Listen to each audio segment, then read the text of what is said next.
ഇന്നത്തെ സ്പെഷ്യൽ ഒരു ചിക്കൻ മജ്ബൂസിൻ്റെ റെസിപ്പിയാണ്. നല്ല മഴയൊക്കെയാണല്ലോ, അപ്പോൾ ചൂടോടെ നമുക്ക് സെർവ് ചെയ്യാൻ പറ്റുന്ന ഒരു അടിപൊളി റൈസാണ്. വളരെ പെട്ടെന്ന് തന്നെ നമുക്ക് തയ്യാറാക്കി എടുക്കാം. അതിനുവേണ്ടി ബസുമതി അരിയാണ് എടുത്തിട്ടുള്ളത്. അത് നമുക്ക് 2 കപ്പ് എടുത്തിട്ടുണ്ട്. അത് നന്നായിട്ടൊന്ന് കഴുകിയ ശേഷം നമുക്കൊരു 20 മിനിറ്റ് ഒന്ന് കുതിർത്താനായിട്ടൊന്ന് മാറ്റി വയ്ക്കാം. ഇനി നമുക്കതിലേക്ക് കുറച്ച് മസാലകൾ വേണം. ഒരു പട്ട, 2 പട്ട, ബേ ലീഫ്, കുറച്ച് ഗ്രാമ്പു, ഏലക്ക, കുരുമുളക്, പെരിഞ്ചീരകം, ഒരു ഉണങ്ങിയ ലെമണാണ് നമുക്കിതിലേക്ക് ആവശ്യമുള്ളത്. അതൊന്ന് എടുത്ത് വെച്ചിട്ടുണ്ട്. ഇനി നമുക്കൊരു കുക്കർ അടുപ്പത്ത് വെച്ച് കുറച്ച് ഓയിൽ ഒഴിച്ച് കൊടുക്കാം. ഇനി അതിലേക്ക് നമുക്ക് എടുത്ത് വെച്ചിട്ടുള്ള എല്ലാ സ്പൈസസും ചേർത്ത് കൊടുക്കാം. അതിന് ശേഷം ഒരു സവോളയുടെ പകുതി സവോള കനം കുറച്ചരിഞ്ഞതും 2 പച്ചമുളകും കൂടെ ചേർത്ത് നമുക്ക് നന്നായിട്ടൊന്ന് വഴറ്റിയെടുക്കാം. അതിന് ശേഷം കുറച്ച് ഇഞ്ചി വെളുത്തുള്ളി ചതച്ചത് കൂടെ ചേർത്ത് കൊടുക്കുന്നുണ്ട്. അതുകൂടെ ചേർത്ത് നന്നായിട്ടൊന്ന് വഴറ്റിയെടുക്കണം. ഇനി നമുക്ക് ഒരു വലിയ തക്കാളി അടിച്ചെടുത്തിട്ടുണ്ട്. അതുകൂടെ ചേർത്ത് കൊടുത്ത് ജസ്റ്റ് ഒന്ന് വഴറ്റിയെടുക്കാം. ഇപ്പോൾ കളറെല്ലാം മാറി വന്നിട്ടുണ്ട്.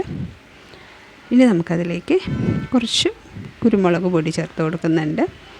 അതിലേക്ക് മജ്ബൂസിൻ്റെ മസാല ഒരു 2 ടീസ്പൂൺ ചേർത്ത് കൊടുത്തിട്ടുണ്ട്. അതുകൂടെ ചേർത്തൊന്ന് ജസ്റ്റ് ഒന്ന് വഴറ്റി കൊടുത്ത ശേഷം നമുക്ക് ചിക്കൻ ചേർത്ത് കൊടുക്കണം. ഞാൻ സ്കിന്നോട് കൂടിയിട്ടുള്ള ചിക്കനാണ് എടുത്തിട്ടുള്ളത്.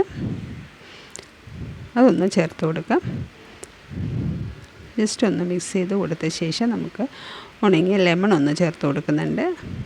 അതുകൂടെ ചേർത്ത് 1 ഗ്ലാസ് അരിക്ക് 2 ഗ്ലാസ് വെള്ളം എന്ന രീതിയിലാണ് ഞാനിപ്പോൾ വെള്ളം ചേർത്ത് കൊടുത്തിട്ടുള്ളത്.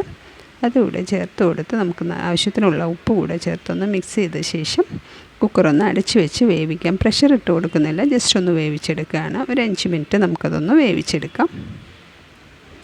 ഇപ്പം നമ്മുടെ ചിക്കനെല്ലാം നന്നായി വെന്തിട്ടുണ്ട്. ഇനി നമുക്കതൊന്ന് എടുത്തു മാറ്റാം. ആ വെള്ളത്തിലോട്ട് തന്നെ കുതിർത്ത് വെച്ച റൈസ് ചേർത്ത് കൊടുക്കാം. ചേർത്ത് നന്നായിട്ടൊന്ന് മിക്സ് ചെയ്ത് കൊടുക്കാം. ഇനി നമുക്ക് കുക്കറൊന്ന് അടച്ച് വയ്ക്കാം. വെയിറ്റ് ഇട്ട് കൊടുക്കുന്നില്ല. ഇനി നമുക്ക് ചിക്കനിലേക്ക് കുറച്ച് ഉപ്പും മജ്ബൂസ് മസാലയും കുറച്ച് മുളക് പൊടിയും കൂടെ ചേർത്ത് ഒരു എരിവിന് വേണ്ടിയാണ് ചേർത്തൊന്ന് ഗ്രില്ല് ചെയ്തെടുക്കണം. ഇപ്പോൾ നമ്മുടെ റൈസ് ഏകദേശം ഒന്ന് തിളച്ച് വന്നിട്ടുണ്ട്. നമുക്കൊന്ന് ജസ്റ്റ് ഒന്ന് ഇളക്കി കൊടുത്ത ശേഷം ഒന്നുകൂടെ അടച്ച് വെച്ച് വേവിക്കാം. ഇനി നമുക്കൊരു പാൻ അടുപ്പത്ത് വെച്ച് അതിലേക്ക് കുറച്ച് ഓയിൽ ഒഴിച്ച് കൊടുക്കാം. എന്നിട്ട് അതിന് ശേഷം നമുക്ക് ചിക്കൻ ഒന്ന് ഗ്രില്ല് ചെയ്തെടുക്കാം. ഒരു മീഡിയം ടു ലോ ഫ്ലെയിമിൽ വെച്ച് 2 സൈഡും ഒന്ന് ഗ്രില്ല് ചെയ്തെടുക്കാം.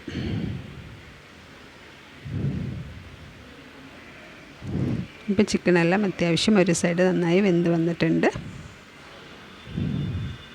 അപ്പോൾ നമുക്ക് 2 സൈഡും ഗ്രില്ല് ചെയ്തെടുത്തിട്ടുണ്ട്. ഇനി നമുക്കൊരു പഴയ പാൻ എടുത്തിട്ടുണ്ട്. അത് ജസ്റ്റ് ഒന്ന് ചൂടാക്കി എടുത്തിട്ടുണ്ട്.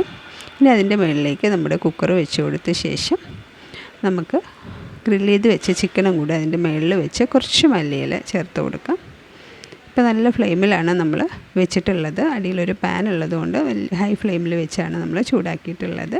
അതിന് ശേഷം നമുക്ക് കുക്കർ അടച്ച് വെച്ച് ഒരു 5 മിനിറ്റ് അടച്ച് വെച്ച ശേഷം സെർവ് ചെയ്ത സോഫ്റ്റ് ആയിട്ടുള്ള റൈസ് റെഡി ആയിട്ടുണ്ട്. Thank you.